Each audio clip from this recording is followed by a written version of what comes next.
नमस्कार। आज हम बातें करेंगे कैंसर स्क्रीनिंग के ऊपर। एक सवाल है जो सबके मन में आता है। जैसे ही किसी मरीज को या उसके सगे संबंधी को कैंसर का पता चलता है, वो सबसे पहले उसके मन में सवाल आता है कि क्या कैंसर पूरे तरीके से ठीक हो सकता है। तो इसका जवाब है हाँ, हो सकता है, अगर वो सही समय पे पकड़ लिया जाए तो। अगला सवाल मरीज के पास आता है कि वो सही समय क्या है। वो सही समय है जितना जल्दी उसको पकड़ में आ जाए, जितनी छोटी स्टेज में वो पकड़ में आ जाए, वही सबसे सही समय है। उसी सही समय पे जो जांच होती है उसे कैंसर स्क्रीनिंग कहते हैं। कैंसर स्क्रीनिंग का क्या मतलब है? कैंसर स्क्रीनिंग का मतलब है कि वो जांचें जो एक हेल्दी इंसान में की जाती हैं। मतलब अभी किसी इंसान को दिक्कतें होनी शुरू नहीं हुई हैं, लेकिन वो हाई रिस्क में आता है विभिन्न कारणों से, अपनी उम्र के हिसाब से, या फिर किसी स्मोकिंग जैसी हिस्ट्री के हिसाब से, या फिर अगर उसके परिवार में किसी दूसरे इंसान को कैंसर है, या फिर अन्य किसी कारण से अगर वो हाई रिस्क में आता है। ऐसा हेल्दी इंसान जब अपनी जांचें कराता है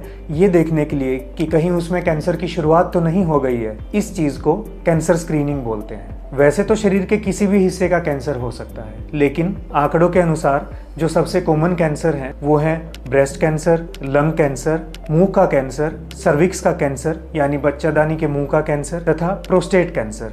ये कुछ कैंसर्स हैं जो सबसे कॉमन कैंसर हैं अपने देश के इस हिस्से में। वैसे तो ये सारे कैंसर जानलेवा होते हैं, लेकिन अच्छी बात यह है कि इन सभी कैंसर्स के लिए स्क्रीनिंग टेस्ट उपलब्ध होते हैं। ब्रेस्ट कैंसर के लिए मेमोग्राफी, लंग कैंसर के लिए एक्सरे या सीटी स्कैन, मुंह के कैंसर के लिए क्लिनिकल एग्जामिनेशन, सर्विक्स के कैंसर के लिए पेप स्मीयर तथा प्रोस्टेट कैंसर के लिए सीरम पीएसए लेवल। ये कुछ जांचें हैं जो स्क्रीनिंग का एक हिस्सा बनती हैं और कैंसर के पनपने की शुरुआत के समय पे ही बता देती हैं कि कैंसर की शुरुआत हो चुकी है।